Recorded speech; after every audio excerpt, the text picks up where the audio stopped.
Evening. I'd like to call the Tuesday, January 25th meeting of the Independent Community Police Oversight Commission to order. Ms. Janess, can you conduct the roll call? Yes.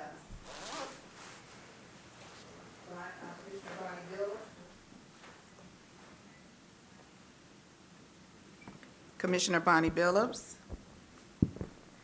Commissioner Micaiah Shipp. Please tell your location, please. Commissioner Walton. Commissioner Stephanie Carter. Commissioner Muhammad Offman. And Commissioner Francis Totoro Hargraves. Present, Ann Arbor. Commissioner Randy Milgrom. Present, Ann Arbor. Commissioner Joshua Meisler. Present, Ann Arbor. Commissioner Cynthia Harrison. Present in Ann Arbor. Okay. Chair Lisa Jackson. Present in Ann Arbor. Okay. Council Member Remlawi. Present, Ann Arbor. Council Member Saul. Present, Ann Arbor. We have a quorum. Thank you. And I just want to take a point of privilege before we make a motion to approve the agenda. We have several new commissioners with us who have been sworn in to the Oversight Commission. And if they don't mind, I'd like to ask them just to say a few words about themselves. Commissioner Harrison. Dr. Jackson. Good evening. My name is Cynthia Harrison, and I am from Ann Arbor, Michigan. That's right. Okay. All right. Here I am. So, good evening. Cynthia Harrison from Ann Arbor, Michigan. I work for the Ann Arbor Center for Independent Living. I had a little bit of involvement with the task force back in 2016. I was going to the community meetings at the Bryan Community Center. So I am basically really very happy to be here this evening. It's my first meeting. I currently serve on some other commissions. I serve on the 21st Century Police Compliance Commission for Washington County.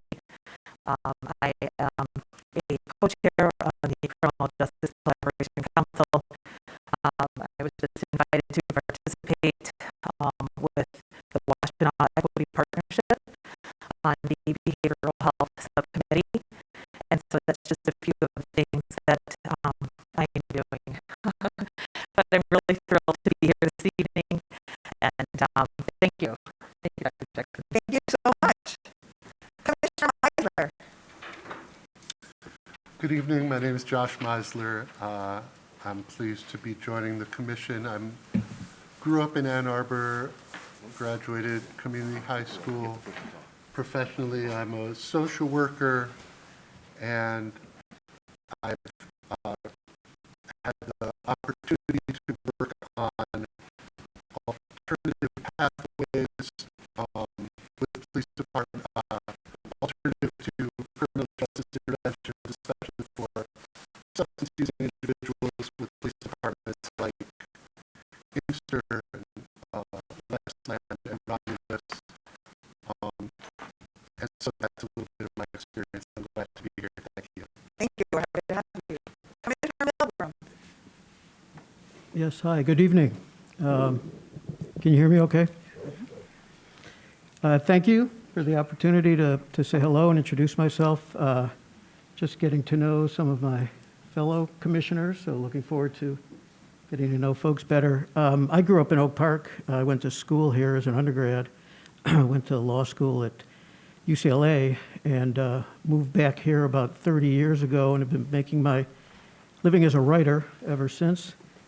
I've been involved in various civic organizations, and most recently I've been president of the Jewish Federation of Greater Ann Arbor, and it's through that work that I was encouraged by some members of the community to apply for this position, and I was happy to do so. Had my training a little bit last week, and just looking forward to learning more and really diving into the issues here. So thanks very much. Thank you so much. We're excited to have all of our new commissioners, and we're looking forward to all of the contributions that they'll make in the future. At this time, is there a motion to approve the agenda? So move. Is there a second? Second. All in favor? Aye. Aye. Any opposed? The agenda is approved. Now we've come to the time for public forum. We do have some members of the public here with us today. If there's anybody who would like to participate in the public forum, they can step to the podium, and they have 3 minutes to make a comment, ask questions, or address the Independent Community Police Oversight Commission. Is there anybody who would like to do so?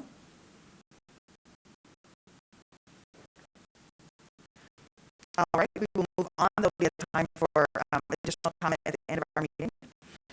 You all have a copy of the minutes from our last meeting, which was in November, and I assume you have had a chance to review them. Is there any discussion of those minutes, or is there a motion to approve them as is? Any corrections, comments, thoughts? Or a motion to approve them? I'll make a motion to approve. Is there a second? Second. All in favor of approving the minutes from November? Aye. Any opposed? Thank you. So we have a little bit of old business. Ann Arbor enacted a resolution in April, I believe, thank you, that the city administrator would undertake an exploration of an unarmed response program for the city of Ann Arbor.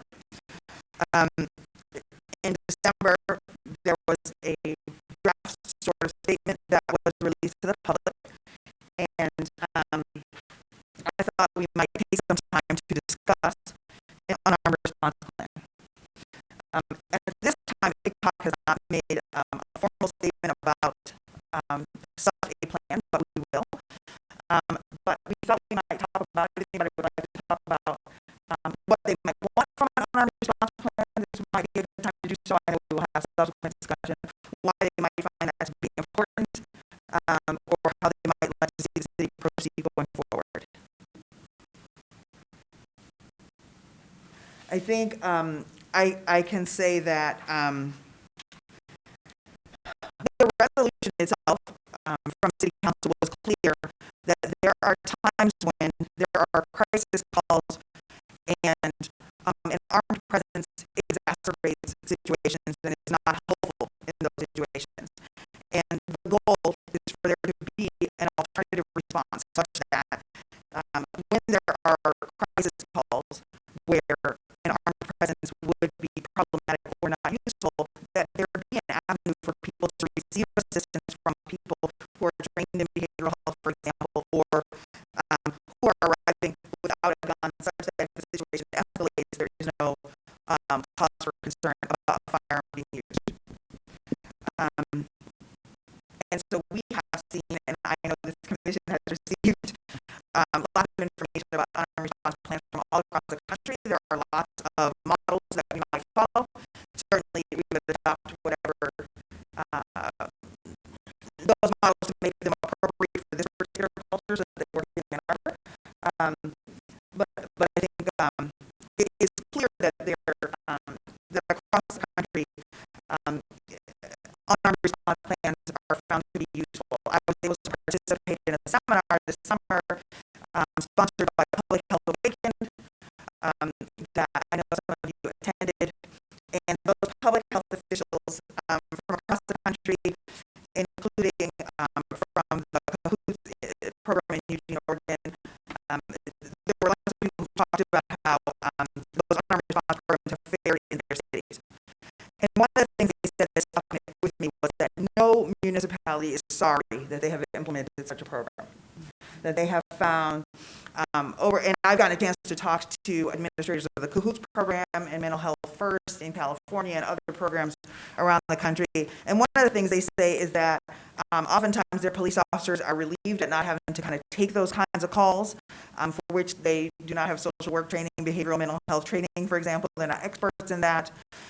That people fare better in those situations, and that overall, from all of the stakeholders in their communities, none of them have felt sorry that they've implemented such a program. So I hope that we'll be able to do something here. Commissioner Carter. I just, said pull it close. I wanted to thank you, our chairperson. We got some more information just this afternoon, and I have not had a chance to digest all of it.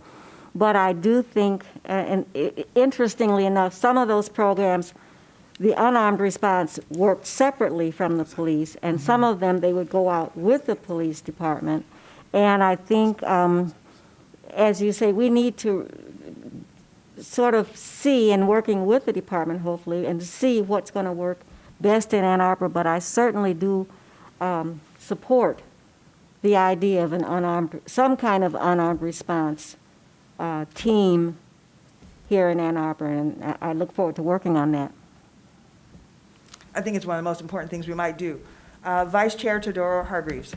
So I think one of the things that I'd be interested in as we're moving forward with regard to the city's recommendation document and also the resolution from April is a good understanding of what ICPOC's role in this process is going to be. Our role is police oversight.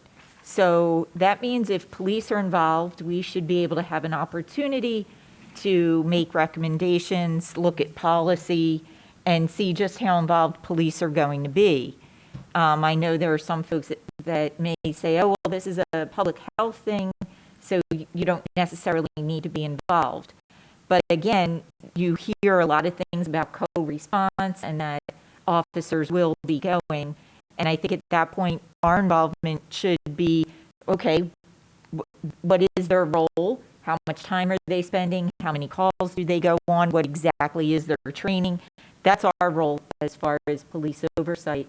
So I would really be interested in seeing how we're going to play into this process of developing the best program for the city of Ann Arbor. I would think that it could be, depending on how the city chooses to go, we could have a bigger role than another direction they go in. But I would think that at some point, as long as the officers are involved in responding to these calls, we should have some hands-on involvement in the development of the program. Thank you. I think one of the things that's happened too in the city is that many of us spent a lot of time in the past few months exploring unarmed response programs because it was of interest to this commission. And so there is a degree to which we have some expertise to lend in those conversations, even if it means that it is not an area that we oversee in the end, which is absolutely fine if, law enforcement from, Ann Arbor Police Department is not involved. So it may be that we have some involvement in the beginning and none at all in the end, Right. which is also fine. I think, as Commissioner Carter stated, it's got to fit Ann Arbor. It's got to make sure it makes sense for Ann Arbor. And certainly we understand that we're sitting in a county that also has a law enforcement presence as well, and that if Ann Arbor goes in its own direction, it's going to interact at least on some level with the county system, whether that is setting up something that ends up being completely separate or something that overlaps in some way. None of that has been determined. But we certainly understand the climate in which we're working. So, Commissioner Billups. Yeah, I think part of the responsibility also is for us to, as we have been, make sure that we listen to what officers are saying and what they feel that their needs are, along with what the community needs are, and helping to be a bridge between, understanding of all those things. Unarmed response has worked in a lot of areas. Some of the stuff that I've looked at has been, they've had a very robust 911 presence that makes it work well, that the assessment starts with 911 and then that decision is made as to if armed officers or the teams are sent out. So, I mean, I think we have a county where everything centrally gets dispatched from one 911 service. So it will involve maybe some involvement or some connections with other municipalities or the county as this moves forward at some point. And at this point, we're just exploring it and looking into it. But it's definitely something we should spend some time and some efforts looking into, so. Thank you. You made me think about Detroit, for example, is experimenting with having social workers in their dispatch and sort of triaging there and sending people out there, and the data and the analysis of how that's working isn't in yet. There are some pros to that and there's some cons to that. The city of San Diego, I think I pointed out to you guys earlier, is maybe similar to us. They have a program that's run by the county, and then the citizens of the city of San Diego wanted something different, and so they have another program that is not through that centralized dispatch. And so they have a tandem program running, one by the county that encompasses, a bigger area, and one that is within the city itself that does not involve any law enforcement at all. And so, the possibilities for this kind of thing are endless. I think the will is here probably to do that, to have some sort of program, and how it shakes out will be interesting, but I hope this is something we can continue to discuss. Councilmember Song. I'm really pleased that we're having this discussion here in person. This was a resolution that I helped co-sponsor last April. It was important to me that this would be one of the many responses I hope City Council provides to the community as a follow-up to its statement before I was even seated, where we recognize that racism is a public health crisis. And I strongly believe unarmed response is a response to inequities in our community and making sure our community members are safe, and that we don't and they're not criminals. And depending on the need and the situation, we should have a multitude of ways of responding. A good example is what happens in our downtown library. We do not have police in our library. And this is a large public space where we have thousands of people, pre-COVID times, across all members of our community engaged in a public space.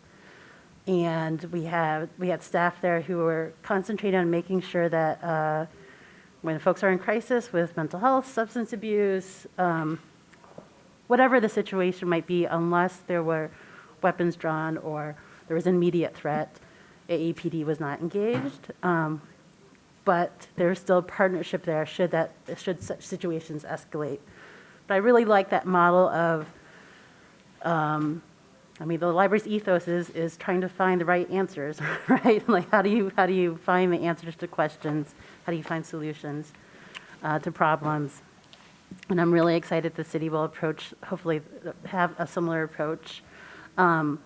I just wanted to point out to a couple examples in other cities, in much smaller cities, have implemented a program like this, where they've concentrated efforts in maybe a small geography, and police are really only involved at the dispatch level, but the actual crisis response team were a team of social workers and representatives from different social service agencies. We have social service agency staff and members here at this table, and I'm really hoping that now that this memo is out from city staff, we can start engaging social service agencies. I've actually, Bonnie, I need to tell you, I'm hopefully volunteering you as being a host, because I would really like to see these conversations in community. It's having folks come to commission meetings can be difficult, but if we're talking about a program that could be impacting a fair number of community members, it'd be nice to actually have those conversations closer and more accessible to folks. So right now, one of the conversations in the city is that we're trying to see if we could have different neighborhoods host the discussions and try to see if we can invite more ideas and not just have it come from politicians or city staff. So thank you. Thank you. It's so important, and I think when we're talking about community conversations, lots of times young people are left out of those conversations, and so one of the things I want to do is just kind of put a plug out there for Saturday, March 12th, where we have Commissioner Shipp, who is hosting a youth forum at the Michigan League. Yes, at the Michigan League, sorry, I was thinking about the location, where we're going to ask young people to talk about their vision of public safety. Is there anything you want to kind of add to that? Yeah, I can just add to, just like even going back to the unarmed response conversation, like I can give you an example from my own experience this past week, actually. There was a homeless man in our dorm, and he wasn't behaving erratically or anything. He was just sitting there, and we had some police officers come in and address that matter, and they were armed. And so I just want to, like, allow community members to understand how that is our home space and how that would make students feel, knowing that there are armed police members within where we're sleeping, where we're doing, you know, schoolwork or whatever the case may be, how that make us feel. And so this forum that we have coming up is to allow students to be able to vocalize their experiences, vocalize what they want to see for policing in the future, or if they even see, if they're optimistic about it, because sometimes the case is that they're not optimistic about it. And so if that's the case, we also want to understand that. We want to just hear youth voices and take that into account when we're thinking about things that we're advocating for in the future, if it's actually motivated by what they actually want to see, or is it what we want to see. So yeah, that's what's going to be happening on March 12th in the Michigan Lead. I hope you guys come. Yes, and to clarify, we will have some college students, but also some high school students and perhaps other students who are interested as well. So we will keep you all posted about that. But it's important, as Councilmember Song has talked about, going out in the community. People can't always come to city council meetings. They can't always call in. They can't always Zoom in. But we need to get input from all members of all areas, all segments of our community, even those that are harder to reach, which just means that we need to work harder, the city needs to work harder in terms of doing that kind of outreach, and to make sure that there is broad representation when decisions are made about topics such as unarmed response, but other topics in the city. We need to understand, and we need to get perspective from everybody else. We are richer for that. Any other thoughts on unarmed response? Commissioner Meisler. Thank you. When I think about this issue, I think about it in terms, I have a concern that the discussion becomes strictly a public health crisis response discussion, and we turn into, I see that in some other communities, it really becomes two different pathways towards service. And I think that the impetus for these reforms is pretty specifically about the relationship between police departments and the people who make these calls and the people who are present when these calls are made, which is why I think that even though we have the complexity of the way that 911 works here, I would really hope that we are advocating, that we may end up advocating that these services do kind of come through 911, and the fact that that's a complexity that needs to be negotiated is kind of the nature of the problem here. There's a lot of behavioral health crises in our community, and there's a lot of providers who do great care there, and maybe that some of our providers are partners in whatever comes out of this. But I think it's important to keep it on the emergency service response track, because that's what this is really about. It's not about the fact, although there are lots of gaps in care, and there's lots of agencies that could do better and that aren't funded well enough, and all of those things, this unarmed response is about 911 response to nonviolent and other community needs that go through that system. So those are some of my thoughts about it. Thank you. Thank you. Commissioner Milgram. Yes, thanks. I have a question, I guess, more than a comment, and I guess I'll address it to the chair about funding, because I know, the staff memo, they seem to be open to the idea of the plan, but had some concerns about funding, and I know that there was a forum last week or so where there was a discussion about it, which unfortunately I was not able to make, and I think you may have been there, others may have been there, so I'm curious what we know so far about funding and what's available, what are some of the things being discussed about funding. I don't think there's a definitive answer about funding, from where, how much. The city has made lots of proposals of what to do with American Rescue Plan funding, for example. And there was a tentative proposal, and all of the proposals can be negotiated and navigated for $2 million from that fund to go towards setting up an unarmed response. But that does not, that would not keep it up and running year over year. And so there would be, you would need to build that into a budget. And of course, we always say that a city's budget is reflective of its values. And so we would hope that if it were important to the city, they would build that into the budget. But I don't think that no one has come up with a specific plan yet. So nobody's come up with a program outline such that they know exactly how much money they need, and thus have asked the city for that. So very early stages yet of talking. And so I think, so the ARPA funding meetings that happened last week were pretty general in nature. And what they were doing was they were encouraging people to kind of say, is this program important to you? Is this something that the city should spend its money on? As opposed to how much should they spend it for what, how many cars, how many people, that kind of thing. So not specific at all yet. Councilmember Song? I can add a little bit to that.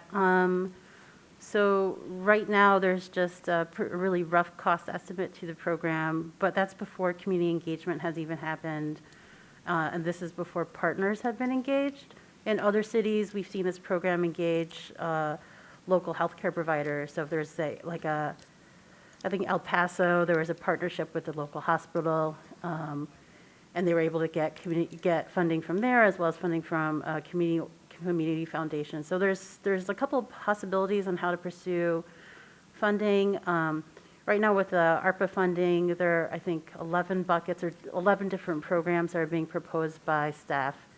And it's basically a competition for $24 million. I think all of those buckets and total up to almost $50 million. So it's really up to the community to respond, is to see if this is a program that the community would like to have priority, or that they would like to see this be funded and take priority. There's a survey that will be published the end of this week, where folks can participate and I think just rank or give feedback on what they would like to see the federal monies be used for. I think there's a 2-week time period to respond to that. So I encourage everyone here to participate.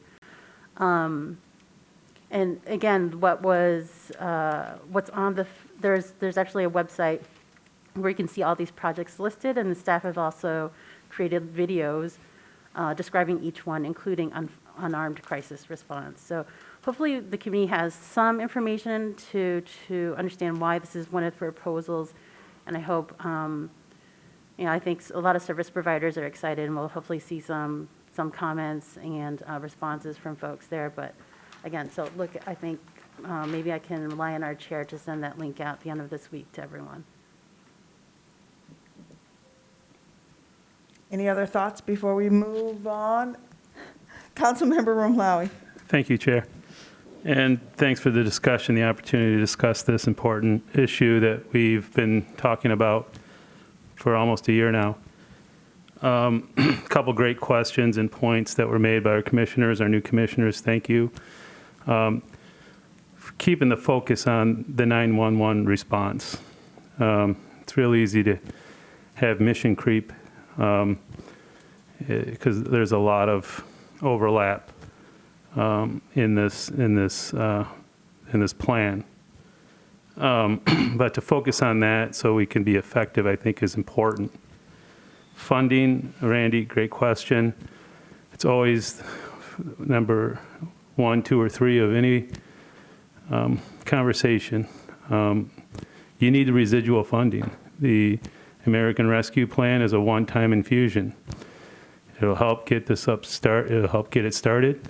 Hopefully the community responds and stuffs the ballot box with this being a top priority. There's funds in that 11 or 12 different proposals that are being put forth. Some of those ideas can be funded from other sources of money. This is something, it's going to be hard to have that luxury. You need to come from the general fund, and you need this one-time infusion. So it's great to get started with that, but then we also need to look at residual funding, which I have my ideas on it. I'm not sure if enough of my colleagues agree with me, but that'll come out later. The community support and the community participation in this has already been great. We've had experts in these fields coming together and discussing with staff and with council members.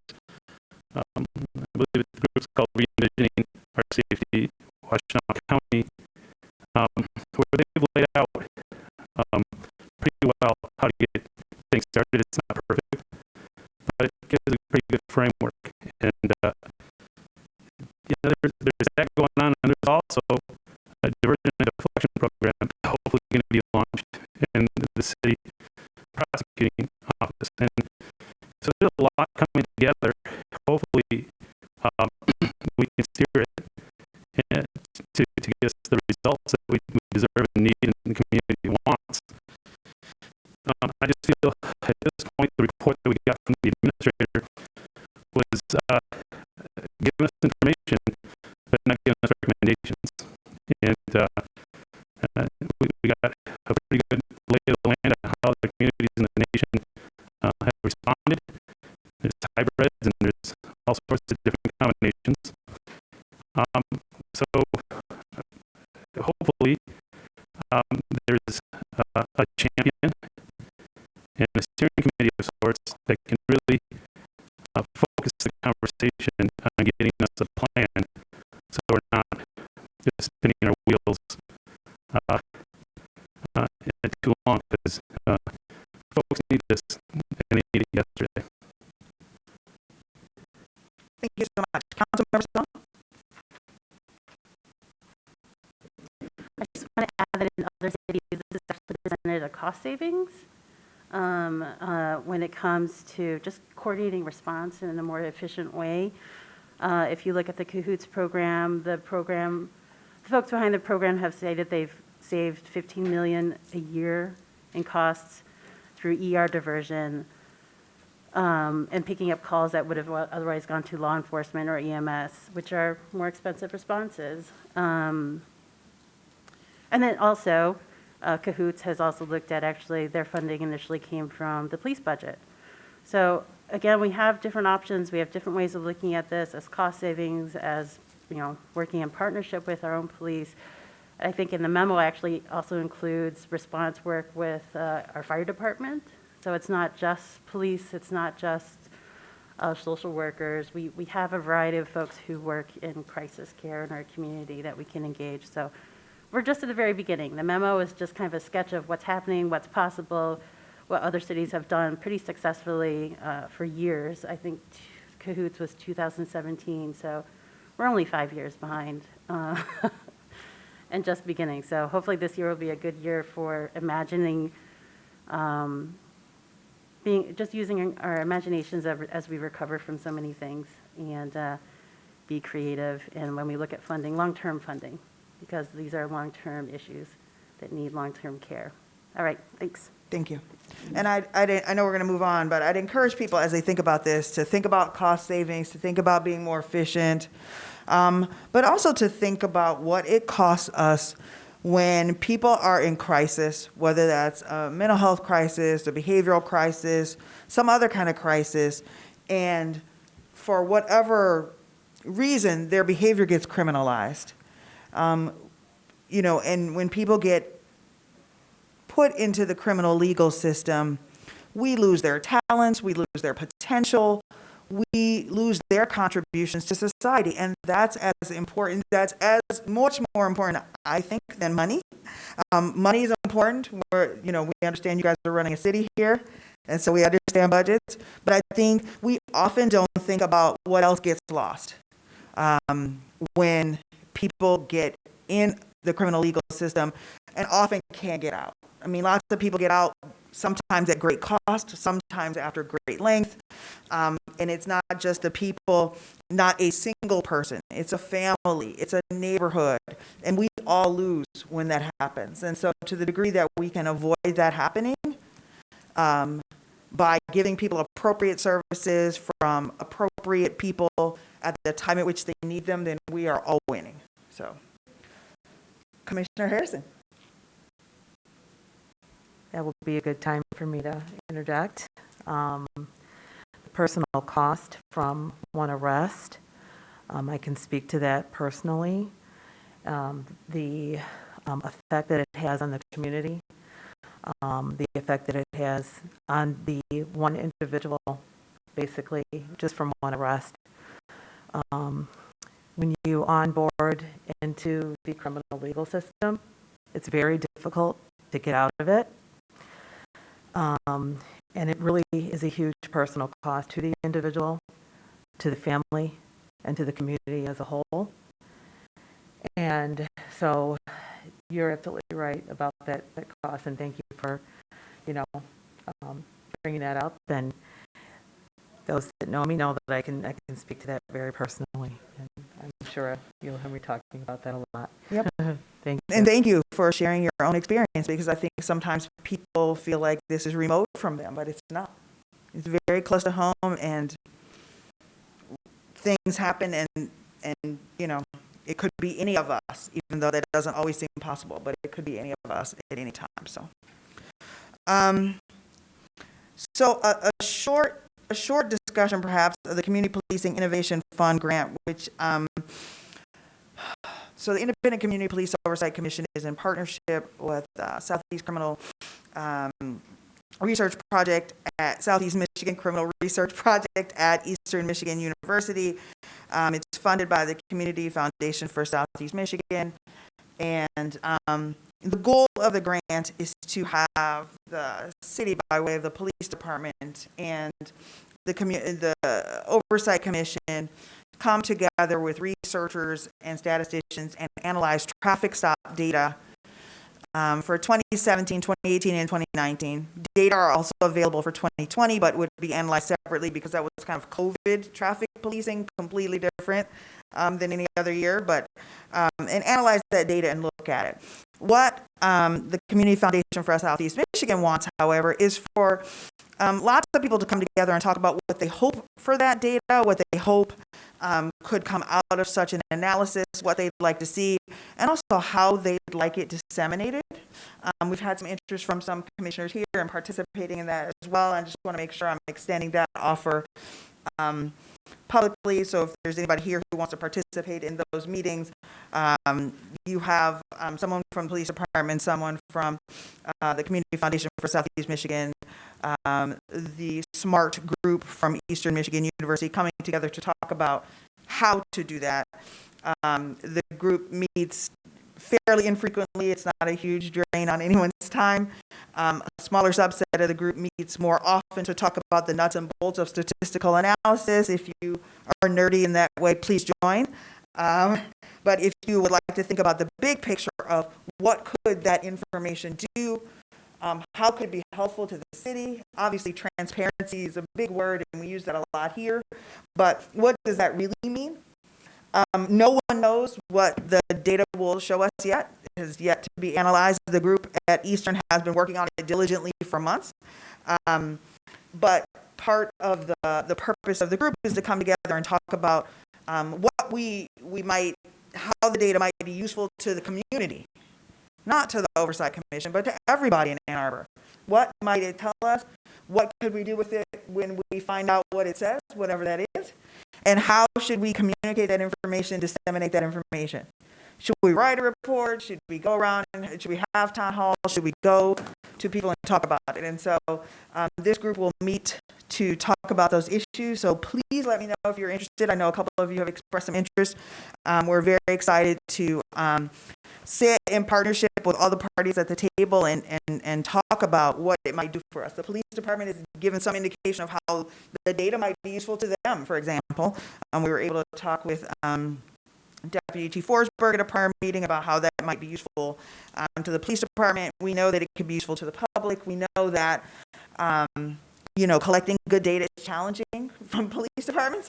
And so anytime we get a chance to do that, we're happy about it. So I just wanted to bring that up and make sure. Commissioner Carter, were you about to jump in? You look like it.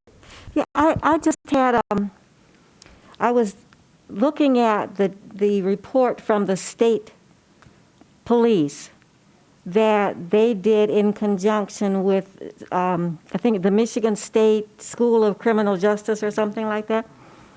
I thought it was I was just wondering if the same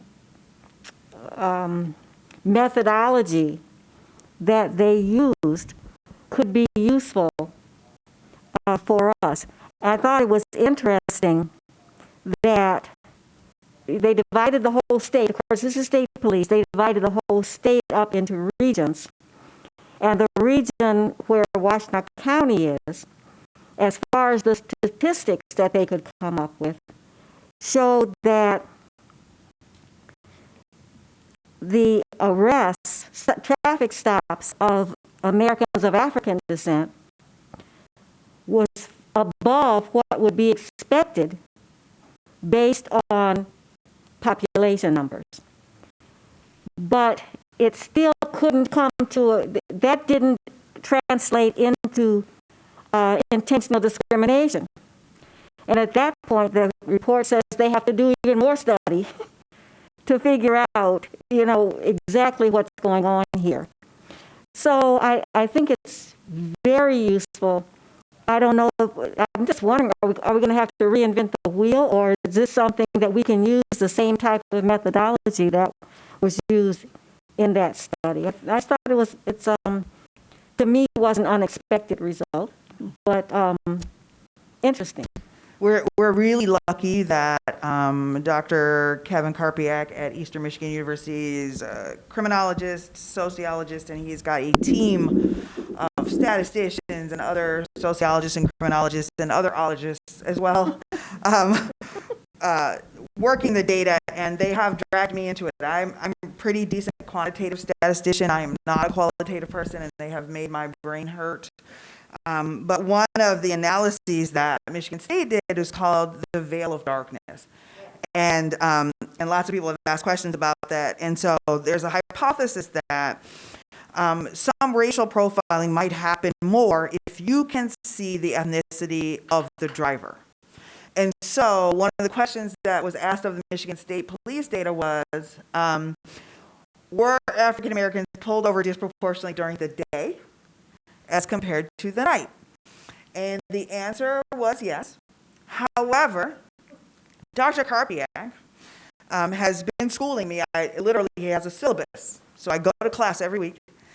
And one of the things he talked about, and I could figure this out too, just thinking it through, is that people drive differently in the day and the night. They're driving for different purposes. They're going to different locations. And so maybe comparing day and night isn't a good indication of a disparity in that way, because you might have different pools. So you might have different subject pools, right? So another way to do that would be to look at the exact same time of day on one Monday, and then look at the exact same time of day on the Monday when daylight savings has changed. And so now you are perhaps looking at the same pool of drivers, but now it's slightly darker, and do you see a disparity there? So they have gotten me down in the weeds with this. But the Michigan State Police data has used some analyses that might be useful to us, maybe not quite as useful as they thought. I think you brought up an amazing point, which is one that I'd like to caution everybody about. Looking at data in that way, probably responsible researchers are never going to say that means there's racial bias. because that is an intent and that is an internal construct that you could discern by asking someone perhaps, but not by looking at data. And so I think when we come up with the data, no report that we produce is going to say this is racist. Well, we're going to show our disparities. We're going to show differences. We're going to show maybe differences based on the expected population, based on these numbers in Ann Arbor, what you would expect to see, and this is different from what's expected. But I don't think the conclusions are going to be that it's racist. We're going to see that, you know, are there differences in driving by age, by gender, by, you know, perceived ethnicity? You guys have had some robust conversations here about whether we should ask people, but no one is asking the police to ask people their ethnicity here. We let that go.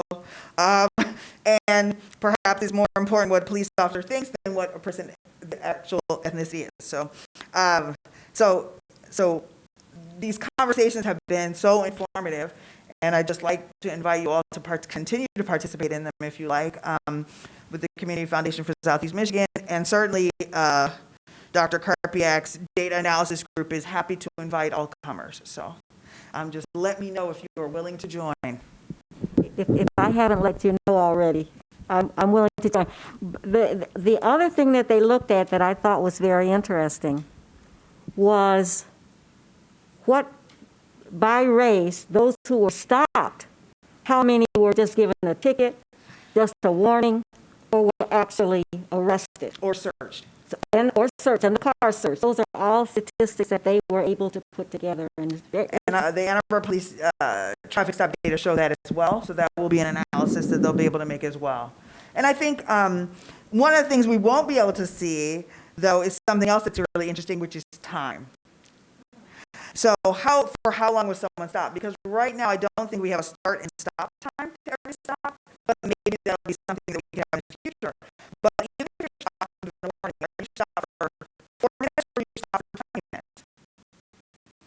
And there's lots of literature on what that might mean and what it means and that kind of thing as well. So that sort of inconvenience, that stressor of being stopped is different. So there are lots of interesting things that we might find, and I think one of the things that will happen is we'll be able to ask an interesting question, and maybe we will ask council to ask that different data be collected. Because we know it was due to council in 2009, for instance, that they began to collect gender.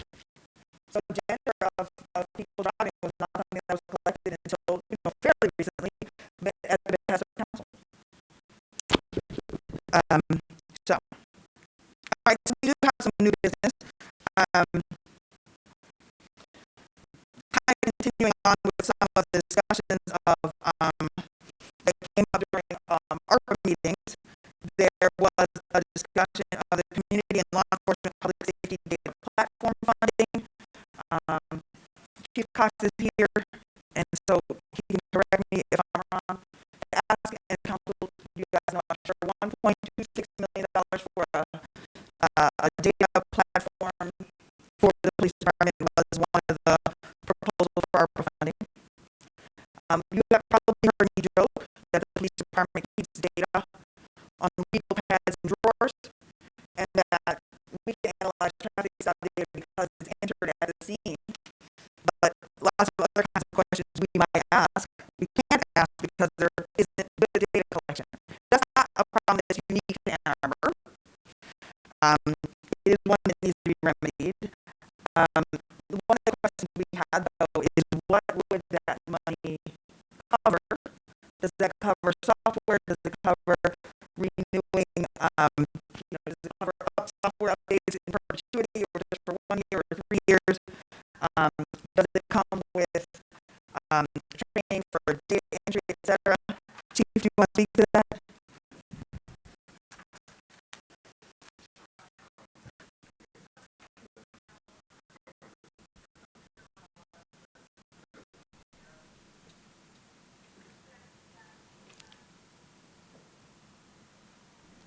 Am I coming through? Yeah, there we go. All right. Yeah, so the proposed amount we put out there was really about to go through the process of actually determining, which vendor could fit our needs, and then the cost around, associated with it, whether it's a service contract or training and things like that. That's probably negotiable, during that process at some point. And so I can't answer some of those for you now, particularly around, does that include training and things of that sort, because that would be determined in the process itself of actually trying to acquire the system itself. So the dollar amount that you saw was based off of similar software platforms that are out there currently, and then what they say, the devil's in the details as we get closer to it. If we happen to get this grant, when we're going through the process, those are the questions that we would ask during the process of, is training included? We can actually demand some of those things, right? The training's included, or certain aspects are in there. And so we have to get to that point so I can answer those questions. But taking input in a little later on is certainly important, to make sure that we answer some of your questions regarding that then. I was able to, everybody got a notice from me today, sorry, about a forum tomorrow, the Department of Justice starting to fund data platforms and identify sources of funding for law enforcement agencies, because data collection is so important. You want to know who's being arrested for what, how much, how often. That's just critical information that every community should have access to. And my job, one of my jobs is to ask really hard questions. And so I know this is a sore spot, but since our data person is no longer here, is there a degree to which this process of identifying that software is now delayed in some way? Are we going to be set back while you have to replace that person? What should we expect from that process? So, again, a tough question in the sense that, Jeff did actually recently resign, and he has another position. However, this need that we have is a need. And I'm sure the IT department and the police, in the city here, will step up to help us make sure that we move forward in actually getting this system in place. So I don't think it'll be an issue regarding, delays as far as, the appropriate personnel being involved in the process. I think one of the things that we're concerned about as a commission, and several other people can jump in here, is that when the city gets data collection software, we know it's not an if, but a when, that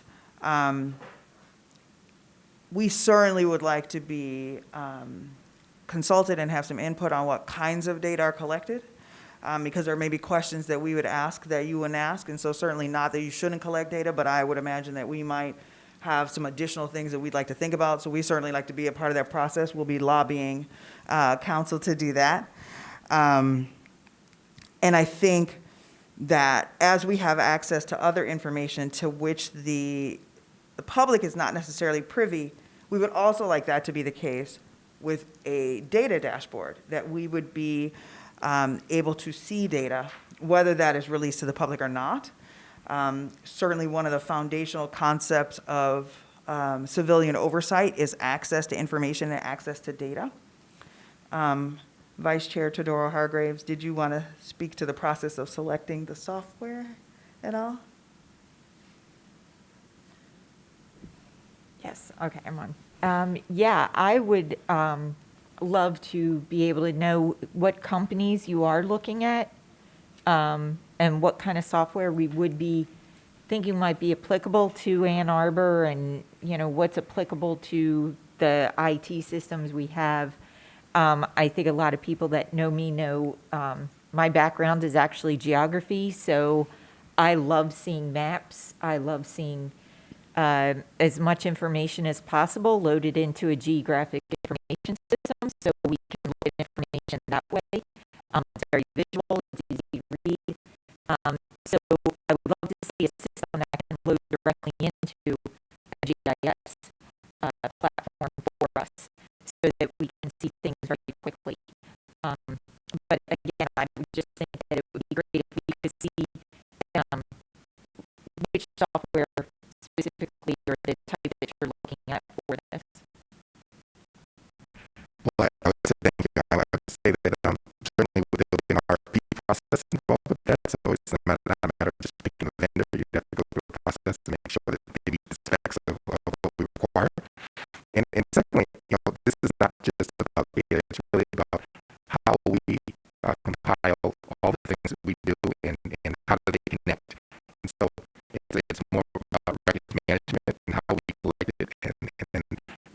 formats of these, make it so that you can actually see correlations in things that you're doing that you didn't even know, because the fact is, it kind of, they all connect. And when things connect and flow in that way, you're able to pull more information.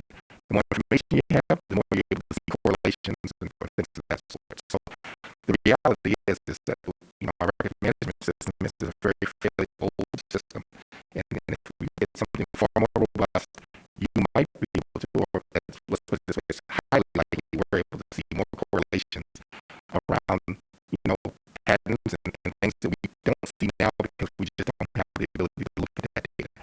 And then of course the issue around transparency, the better the system you have, then the easier it is to actually share that with the public and pull this information. So that's the goal of what we're trying to do here, and if we're successful, and I think that we will be, I think that we'll have far more transparency, and I think that we can have far more robust discussions about what it is that we do, don't do, and what's the impact of some of those things. Any other thoughts on that before we move on? Councilmember Song? I've been asking for a while I'm pretty sure I've shared on a couple times in this commission and city council and with staff, open data policing, nc.com, and that's North Carolina's open data traffic stops.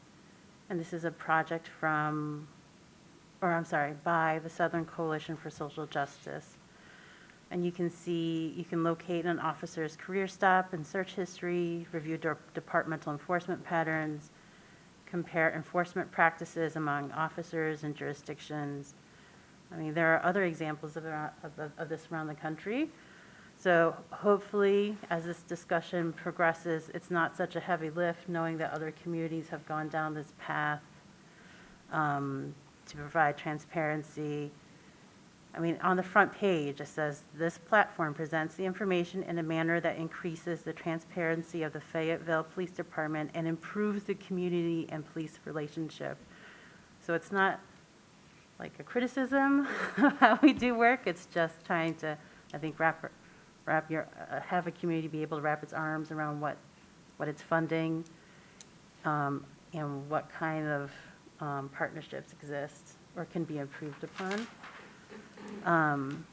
So wherever we go internally, and we can have this discussion with Chief Cox and other city staff to see how this moves forward. Hopefully, maybe we can also, if we can take what's happening with this partnership with the Community Foundation in Southeast Michigan and take what we learned there.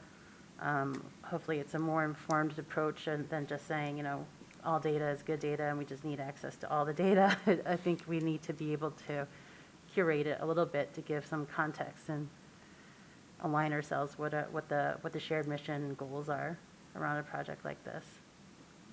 Thank you. There's a couple lessons we can take from North Carolina too. 20 years ago, I believe this year, they mandated that police data be public.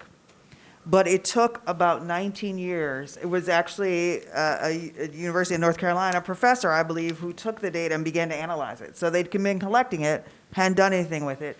And a researcher then took that data, began to analyze it, and began to look at it, and then started encouraging municipalities to build out these dashboards. And you mentioned that it will talk about, here's an officer's particular, pattern of this or that or the other. And so they weren't obscuring officer information. They were just sharing it as public servants. And so I think there's a lot that we can learn from that. One, we've got to collect the data. Two, we've actually got to analyze and do something with it. And three, it isn't going to upset the city if you see what Officer A is doing versus what Officer B is doing. It just is what it is. And when people have the data and have access to it, we have talked about how we live in a community that is rich with researchers who are able to look and make lots of interesting questions of data. And we should all be open to that because these are things that only improve our city. I think we are past the point of thinking that if we start hiding or protect things, somehow that's making them better. I think we expose things to the light and we all grow from there. And in places where information has been able to be made public, nothing has exploded. It's been fine. So thank you for that. I also want to just do a brief update and then a brief maybe recruitment call. So there is a coalition from this Independent Community Police Oversight Commission, the Human Rights Commission, and the Transportation Commission. We are jointly working together to introduce a traffic transparency resolution to council and make some asks of traffic stop data, for example. Many people see traffic stops actually as a transportation safety issue, not a law enforcement issue, so different municipalities handle that differently. But I wanted to say that coalition is up and running. We are working on the document now. Commissioner Meisler has jumped in. If there's anybody else who would like to participate in that from this commission, please do so. We've got a Google Doc that multiple people are editing and thinking about how we might make a resolution to council and what. There are multiple rationales from the human rights perspective, from the transportation perspective, and from the police oversight perspective about why it might be wise to make all traffic stop data public. And certainly one of those arguments would be such that it could be analyzed by other groups who have the time, energy, and resources to ask interesting questions about it. So we're fortunate to be partnered with SMART to do it for this finite period of time, but to have that data open and accessible to researchers everywhere, like the Stanford Open Policing Project, like the North Carolina Open Project that Councilmember Rassam just mentioned, would probably be beneficial to our city. So we are up and running on that and expect to make a resolution to council shortly. So if anyone would like to join in that effort also, please just say the word.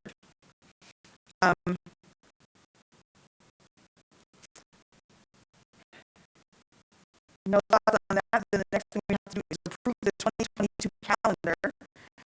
Everybody has a copy of potential meeting dates. City council chambers were not available on the 4th Tuesday in February, and so there's a suggestion that we meet instead on February 8th, which is just 2 weeks from today, and then the subsequent meeting would be March 22nd, which would be 6 weeks later. It is important. I know most of you have carved out kind of the 4th Tuesday. If we would not have a quorum on the 8th, if not enough people could attend, then we could forego that meeting and just continue to do our work. Is there a discussion of the calendar? Commissioner to the Hargreaves.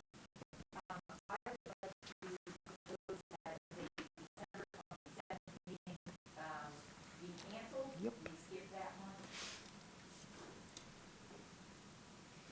Any other suggestions? I feel we almost always, December 27th is a tough meeting date to make for many people in Ann Arbor.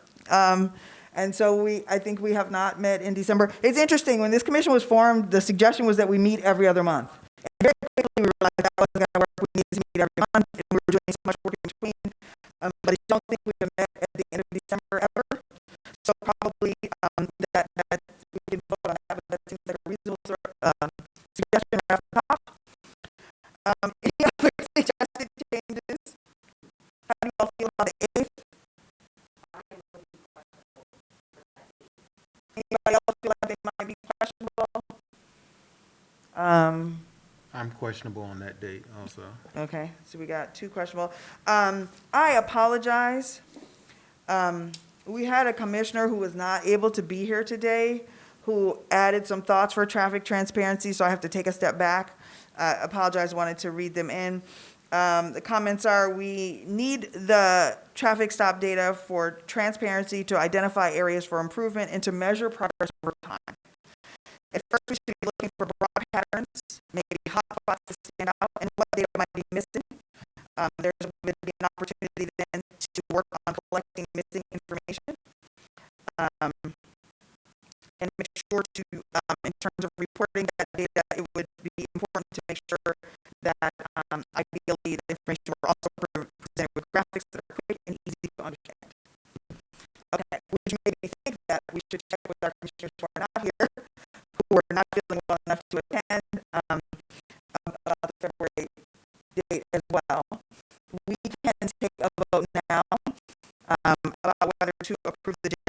is with the understanding that we might have to cancel the February 8th meeting if not enough people will be able to attend. Does that make sense to people? And with having stricken December 27th from that potential schedule, does that seem amenable to people? Is there a motion to vote on the schedule as just discussed? I make that motion. Is there a second? Second. All in favor? Aye. Any opposed? Okay, so our next meeting is potentially February 8th, but if we do not meet on that date, it would be March 22nd. I don't think there are any reports from committees at this time. Am I mistaken in that? Any other communications that commissioners would like to make? Public comment or public forum, is there anyone who would like to make a comment at this time? Please come forward.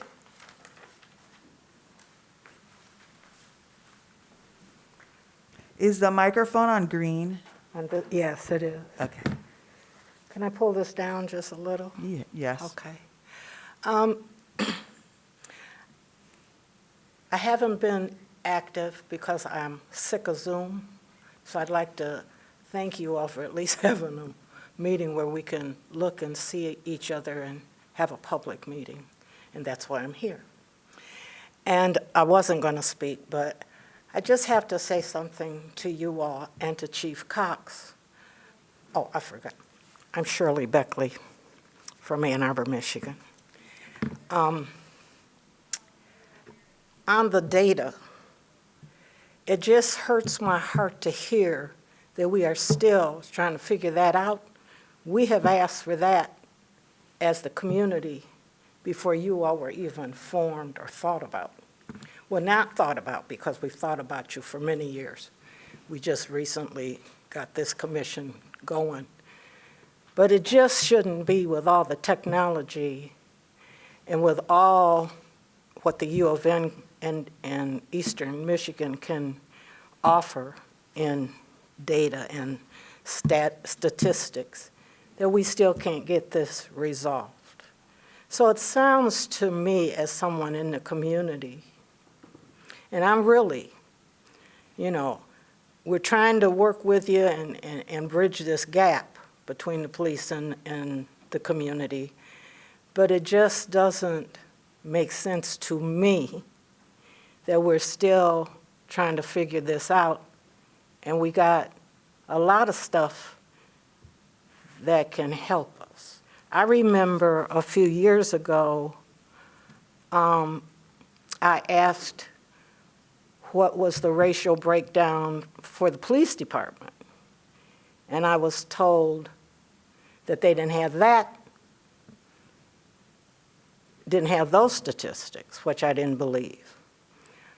So I just would like to say to Chief Cox and to this commission that I know you're doing the best that you can, and we can't make miracles happen. I understand that.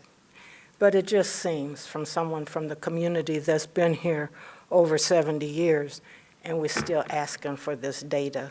And I know, because I've been arrested before, that the police take reports, and there's data in those reports, so you have access to the data.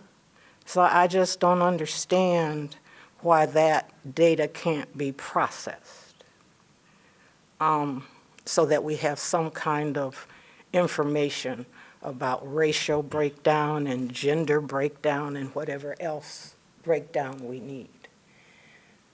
So I would just ask you, Chief Cox, to see what you can do to expedite that. You have the U of M, you have Eastern Michigan, you have the community. We have a lot of data we can give you if you want it. So I just think that there's some things that can be done to expedite that. It just hurts me to hear that we're still asking, and they're asking. And we created this commission to get all this, and we're still asking. And I'm not happy with the answer. So thank you. I also would like to thank this commission for all that you have done and all that is getting done, even though we got a long way to go. So thank you. Thank you. Thank you. And I want to acknowledge that, how painful that is, that after so long, you are still not seeing something that you've been asking for a long time. And I want to acknowledge that many historians and many criminologists would say that police data are opaque on purpose. And so please don't think we don't understand that as long as data are inaccessible, we cannot look at it, we cannot do our jobs, we cannot make evaluations about what's going on. That could be because there's no money, there's no time. It could also be because there's no will. But whatever the case, the outcome, no matter what the intent, is that we can't ask and answer questions when we don't have access to data. And it is a problem that we don't have it after all of this time. And it is a problem that many groups before us have asked for something that still does not exist. So I just want to acknowledge that we understand that.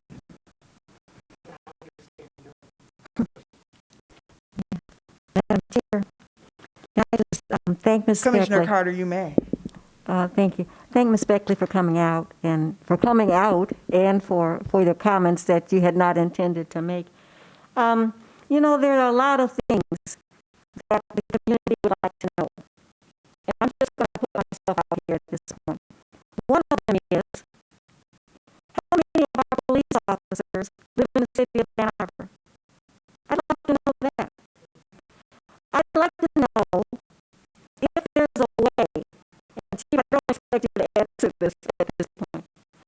I was horrified after my husband and I were watching TV on this January 6th last year. And I kept saying, where are the police? And it horrifies me to hear since then that many of these, the white nationalists and the Proud Boys and these people are in the police department.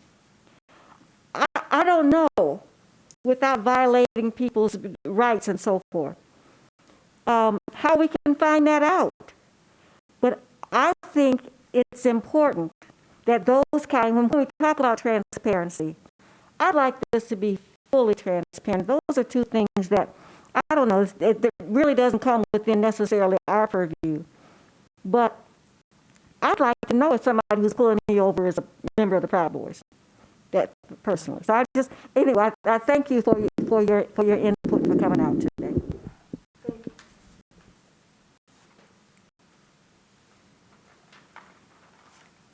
Any other thoughts, comments? Thank you for all of your contributions. Is there a motion to adjourn? So moved. Is there a second? Second. All in favor? Aye. Aye, we are adjourned. Thank you.